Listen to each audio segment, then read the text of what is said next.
for 40 minutes crying like a baby. Bikers, joggers, tourists, runners, they went by me. Police officers searching for suicidal people went by me twice. I'm standing at the ledge, leaning over the rail with tears flowing down to the waters. And I thought to myself, absolutely nobody cares. And then the voice in my head said, jump now, and I did. And the millisecond that my hands cleared the rail and my legs flew over it was an instant regret. The depression was wiped from my mind, and all I wanted to do was live, and I thought it's too late. Kevin Hines was 19 when he jumped off the Golden Gate Bridge. He is one of the many incredible people that I've been grateful to meet over the past 3 weeks as I aim to further understand the complexities surrounding suicide. And I know I've made mistakes. I know I've let people down. But what happens when you're given an opportunity to help make a difference in the world? The backlash against the social media star. Very popular guy called Logan Paul is in some hot He's water. a complete and utter insensitive idiot. Taking a break from daily vlogging. Even he says his latest content was his biggest mistake. I want to apologize to the victim and his family. It's time to learn from the past as they get better and grow as a human being. I'm here to have a hard conversation so that those who are suffering can have easier ones. So I've never been so humbled in my life by a single event. Were you kind of shocked by it? I was shocked to discover just how big this is. You've never known anybody that killed themselves? No one. And that was part of the problem, it's just my ignorance on the subject. But in Ohio, where you come from, it's the second leading cause of death. And I know while I'm not able to solve the problem by myself, I want to be a part of the solution. And that solution began across the country in New York City.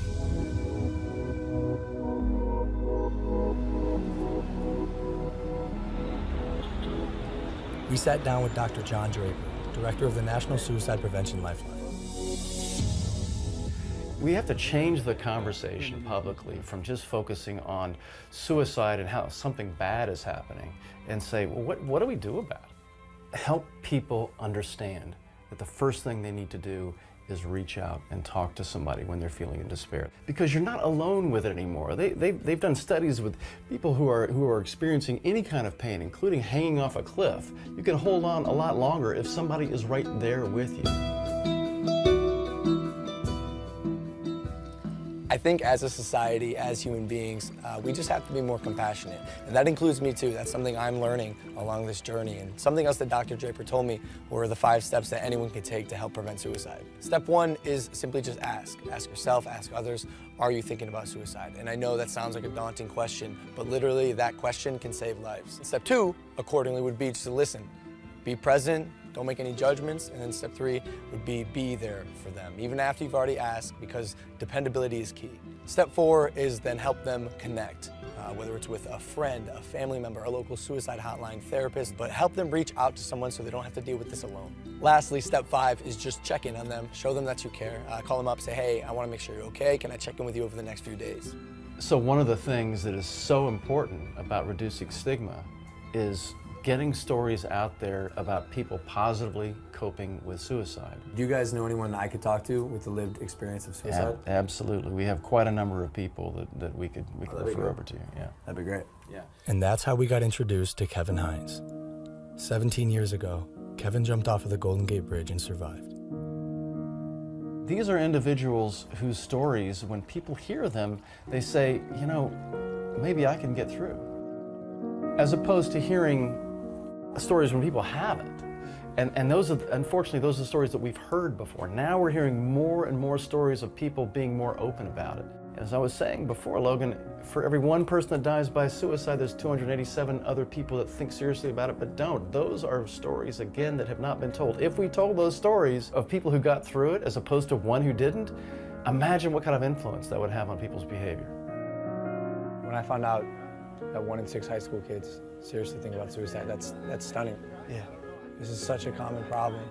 Logan, all I wanted was for one person to look me in my eyes and say, hey, kid, are you okay? I am so grateful to be alive. And I'm grateful today for every millisecond I get to breathe. Because it was almost all ripped from me by me. What's one thing you would have said to your younger self? To the Kevin who is 19, sitting on the bus, if you were next to you, and instead of the guy who pointed and laughed, what would you say? I would just put my hand on the